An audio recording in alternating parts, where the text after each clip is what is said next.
Hey guys, in this video, you're going to hear what it sounds like when I follow up with my real estate leads, so you can know as a top agent what you need to do when following up with your leads. Now, I get leads through expireds, furbos, FSBOs, whatever it is, and I put them into my database. I use KV Core, and each lead has notes on them, and then every lead that I've ever put in my database, I set a day to follow up with them with a note as to what I have to say and do. So this just keeps me organized. Today I have about 22, 23 leads to follow up with. Tomorrow I might have another 15 to 20. The next day, same thing. And it keeps it spread out so I'm not following up with all my leads at one time. We're going to start off with Janet. This is a expired lead I got 6 months ago. So you can see a lot of these leads in my database are months old to years old. And again, I got her as an expired. She's looking for a new house before she sells hers, and she's waiting for rates to drop. So even though rates haven't dropped yet, I'm going to give her a call just to stay top of mind. I call her maybe once a month, and you'll feel it out with your lead as to what frequency is best to follow up with them.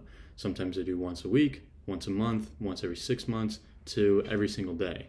It just depends on their circumstance. Someone like this who's waiting for something to happen, it's going to be maybe once a month, just keeping top of mind. And this does not include the emails I send. I send about an email a week to all of the leads in my database. A mass email goes out, just kind of, again, staying top of mind. Not to overthink anything, just the main goal is to stay top of mind, and when there's value to be had, that's when you jump. So again, I'm going to give Janet a call. We'll see if she answers. Hello? Hey Janet, it's David. How's it going? Good. Janet, we spoke a couple months ago about the looking for another house once interest rates drop. Mm-hmm. Are you guys still waiting for rates to drop to find another house? Yeah, we kind of sort of, unless there's a good deal on a house. Of course. What are you looking for price range? I know we got some maybe off market stuff coming, and I can send it to you. Well, probably, I would say no more than 150 or 60, the interest rate being like it is, or 170. Mm-hmm. And you're looking specifically in Ashtabula still? Yeah, I would right. prefer to stay in Ashtabula, if possible. I'll take a look around. Again, Jen, if anything comes up and you want to take a look at it, you always know you can reach out to me and I can get you in there. And we'll just keep in touch. Okay. All right. I'll send you some houses in that range right now. Okay, thank you. Thanks. Have a great day. Mm-hmm. Bye. All right, so you can see, again, it's follow-up. Just verifying the information I still have is correct, that she's still looking for a house in this area, and just keeping top of mind. So when she does find that house, she's going to call me, because for the past 6 months, I've been following up with her. Even if she doesn't remember me at first, she'll remember the other 6 times that I follow up with her once I start talking to her again. And again, it's just keeping that top of mind. So here I'm going to make a note to start looking for houses for her, send her in that price range again, and I'll make a second task or to-do maybe in a month from now to just check if interest rates have dropped. And if they have, I'll call her. If not, I'll just talk to her again like how I just did. And that's on this particular lead. There's not a one-size-fits-all for leads. It's just intuition and seeing what frequency, again, makes sense. And really, when you're talking to these leads, understanding what is it that they actually want. In this case, it's pretty easy. She's waiting for rates to drop. In some cases, it's not as easy. And just really hearing what they actually want and just following up with them all about what they actually want. So this next guy, he's an expired lead. He is in Florida, and he said he was going to travel back sometime this month and start rehabbing the house. Now, there's tenants in it. At that time, he was going to get the tenants out, start rehabbing the house, and try to sell it again. And I'm just going to, again, follow up with him, see where he's at, see if he's back in Florida. Follow-up is not too complicated. And a lot of times they don't answer, so again, I just leave a text or voicemail. See if this guy answers.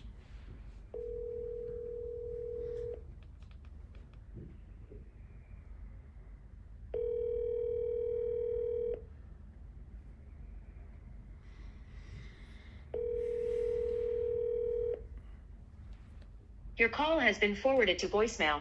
The person you're trying to reach is not available. I'll let you guys hear what a voicemail that I typically send sounds like. Hey Dave, it's David again, just touching base, seeing if you flew back in from Florida and if you guys have started the rehab yet. I know values have obviously gone up in the area since you've been away. I just wanted to talk to you about that briefly, see where the tenants are and where the rehab is going. Give me a quick call whenever you get a chance, 440-669-8056. Thanks, Dave. Bye. So typically when I'm prospecting and calling folks, even if it's just follow-up, my main focus is to try to always provide value. I know values in this area have gone up. This is Lakewood in Cleveland, if you guys know the area, very hot populated area. So I'm just going to talk about values. That is what's most important to this gentleman here, and that's what I've added in my notes from when I first talked to him. So it's, again, always just providing value. That's just what a typical voicemail sounds like. Talking to them, share who I am again, put that little tidbit of, hey, this is me again, I'm the realtor, I'm the expert, and trying to provide value again. That's all our job really is. I know a lot of agents overcomplicate follow-up, but it's not that complicated.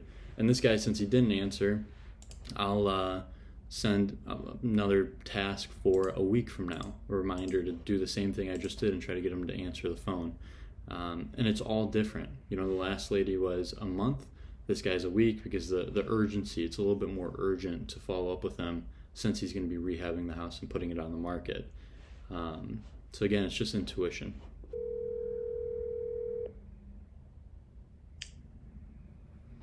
Hello. Hey Diana, it's David. We spoke about a month ago about your property over on Green. Yes. I know you're looking to downsize maybe in the next few months. Is that still the plan there?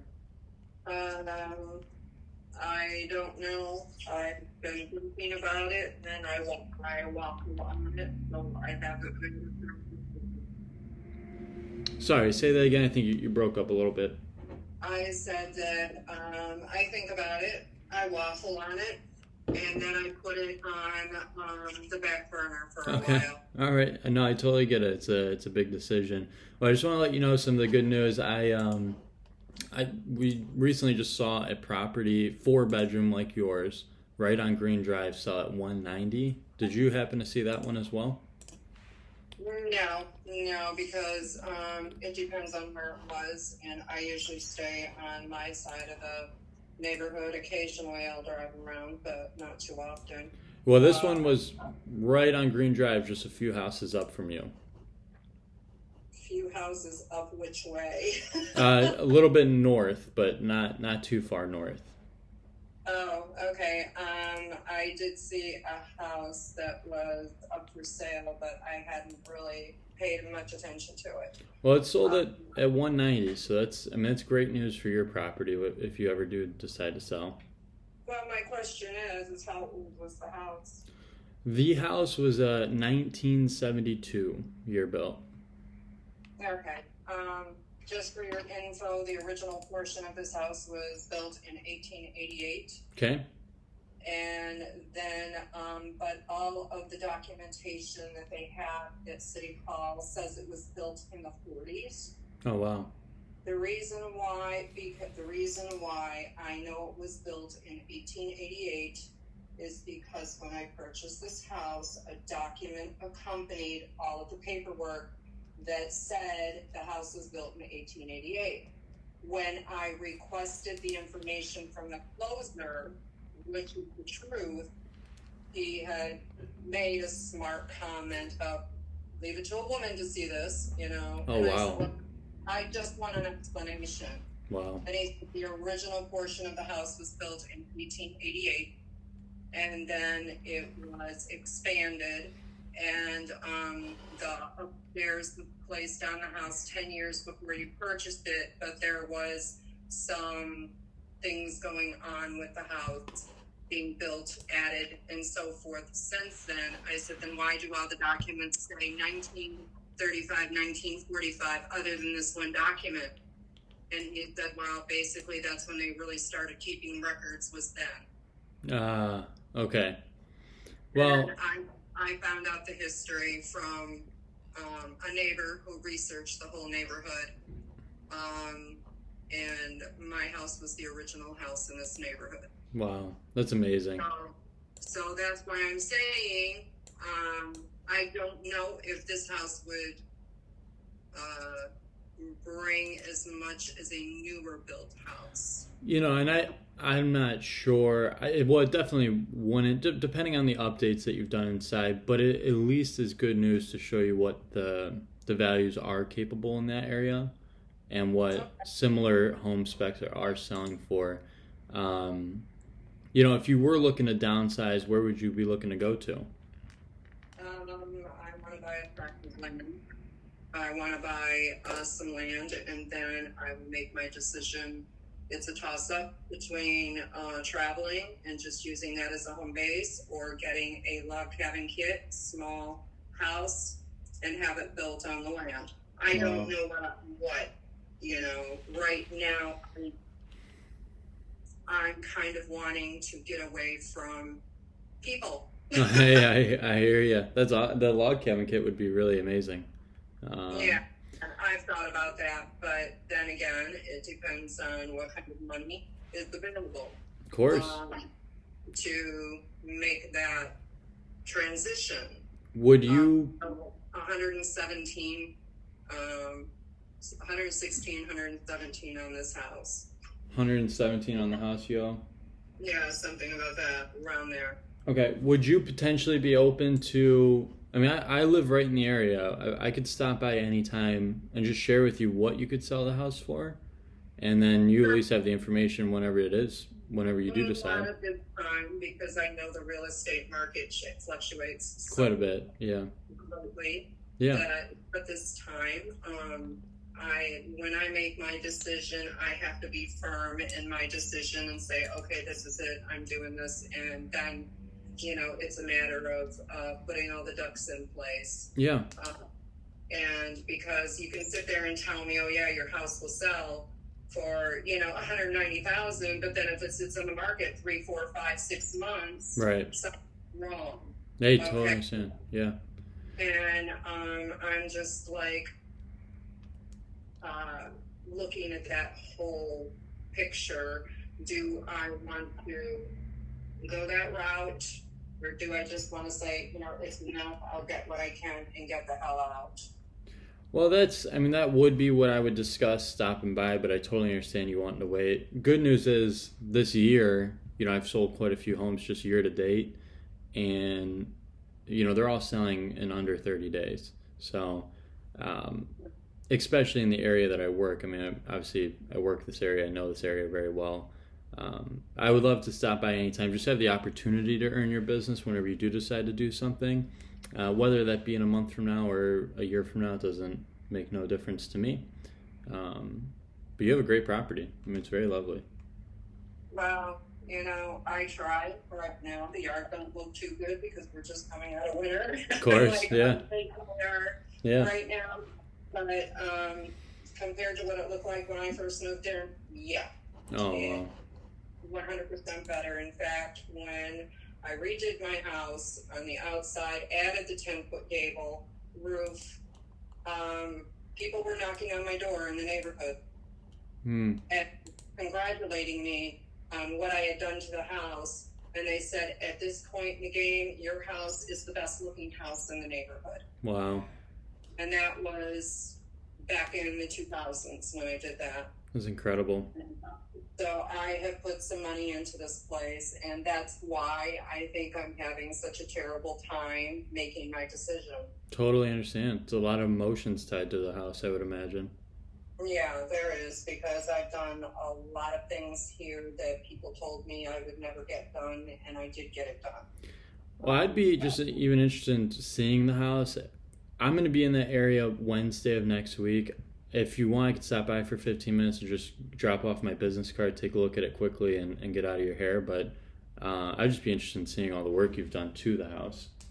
Well, the whole thing is that there's a couple windows that need to be replaced because of the storms that we had, and I haven't gotten them replaced yet. I had a tree that came down and a branch went through my bedroom window. Oh, wow. So it's just band-aided right now. And on the other side, something hit the window. I have no idea. But the place does need new windows, definitely. And I'm trying to figure out a way that I can accommodate that. Yeah. Because some of these windows are weight and rope.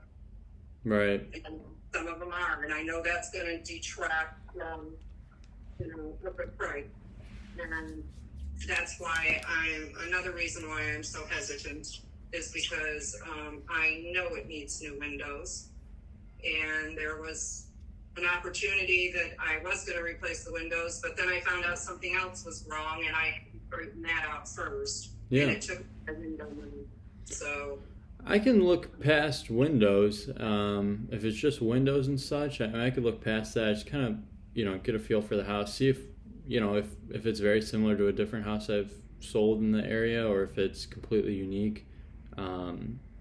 It's different. It's different. It's a cross between, how do I want to say, a cottage, a colonial, farmhouse. Oh, wow. Yeah, that is very unique. Elements of all of it. Yeah. Okay. And nobody would believe me. And when I had an appraiser come in some years back, he just looked at me and he said, "You were not kidding." Yeah. I said, "No, my ex-husband used to be in real estate. He was a closer. Yeah. We're alone. So I know something about the real estate business, and Yeah. this is the reason why when I make my decision, I have to be firm and I have to be able to say, I'm going to move forward and I'm not looking back." Oh, that's great. That's great for you.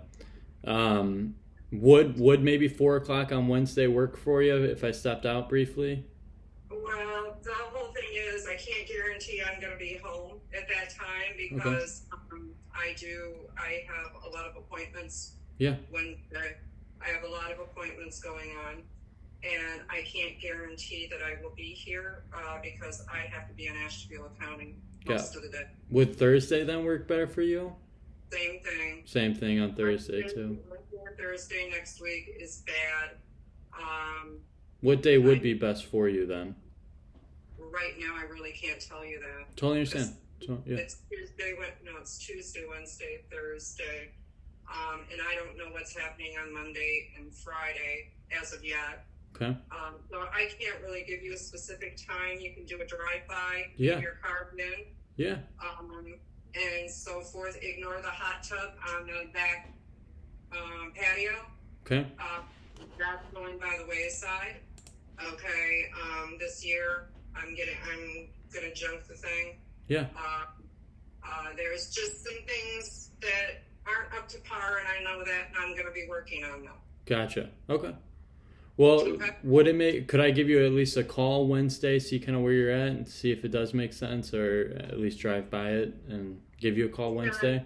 You can call me on the phone, and if I Perfect. call, then that's okay. But Wonderful. because I'm in the middle of sorting through stuff inside my house, nobody's coming in. Totally. Hey, I totally get it. No worries at all then. Well, I got piles of stuff I'm going through. I'm trying to thin everything out okay. because I can't deal with it anymore. Hey, a little bit of spring cleaning. I got the same thing going on in my house. I will give you a shout Wednesday, see if it does line up, and then if not, we'll just give you a call, the next couple months and keep in touch like we've been doing. Okay. All right. Thank you. Diana, great talking to you. Have a great day. You too. Bye-bye. Bye. So phenomenal call. Again, it's building relationships and rapport. Some people I've built better rapport with. Others I'm still needing to do more follow-up with. But just think about it in her shoes. When she does decide to make that decision, she sounds like a very decisive person. She's going to decide to move forward. Who is she going to call? She's going to call me, who's been following up with her for the past, at least now, a month. And if she does decide in 8 months, then I'll be following up with her for the past 8 months with, no hope of any business coming from it, just following up and seeing if things do make sense for her. And another great call, you can hear how I've asked for the appointment just in that call alone. 3 or 4 times I asked for the appointment. And I didn't do it in an annoying, pushy way, just in a way of I'm listening to her, I'm hearing what she needs and wants. I could tell she's kind of embarrassed with where the house is at. She won't even let me in with it being, her cleaning it out and whatnot, which is totally fine. I'm not going to push it any further, but I'm going to ask for the appointment a few different times where it makes sense and where I can fit it in. And I got shut down, but it wasn't like a hard no, like I'll never work with you. It was just, I'm hearing her, the house needs some work, whatever. I'll give her a call Wednesday, and then if it lines up great, I'll give her another call in a month or two from then and give her another update on where the values are in the house. This was just a cold call around a listing I had, and just building rapport, seeing where she's at. So this is what follow-up sounds like and looks like, or at least how it should in my case. Hey, bud, it's David. We spoke a couple days ago about Sweatland. Yes. Are we still good for me to come out there today at 4:30? Yeah, 4:30. All right. And again, I'm just coming out there to talk to you about what it looks like putting the house on the market, what you can get for them, and seeing what we can do there. You got it. Awesome. Hey, talk soon. All right. See you then. All right, bye. So this was a guy I called him a couple days ago. Found out he's got 2 lake properties he wants to sell at $750,000, and I set an appointment with him on that call. Only spoke with him 2 days ago, so the sense of urgency for me to follow up was obviously right away. And I have an appointment set for him for a couple hours from now, and I just like to follow up again right before the appointment and verify the exact reason why I'm going out there. As you can hear there, I'm coming out there to talk to you about putting the house on the market. I want to verify that I have an actual listing appointment set. I don't want him to misunderstand me in the moment, be like, well, actually, I don't want to list it. Then I would have ended the appointment for when he is more open to listing it, or if he has some idea of listing it in the future, then I would have still gone. But you can hear how I verify why I'm going out there, just to make sure I'm not wasting my time. So I made a couple more calls and just left some voicemails and some texts, and that's what a lot of follow-up looks like. It's just voicemails and texts and just touching the clients one by one, whether that be through a phone call, a voicemail, a text, an email, just getting your name front of mind, so whenever they do decide that the time is right to sell, they call you because you're the person that's been following up with them,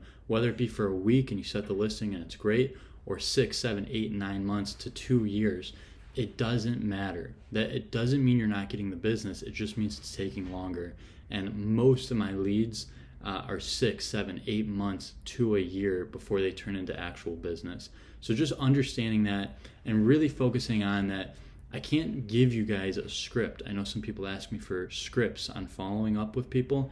There is no script for this because there's such a variety, and each prospect has its own different needs and wants different things to come out of the sale of their house. So the follow-up is going to be all geared around that. If you follow that principle 1 is providing value first, and principle 2 is just simply, building rapport with people. If you do those 2 things, you're going to have no issue getting business, whether it's from a week from now or a year from now, does not matter. Thanks for watching. Hope you guys enjoyed.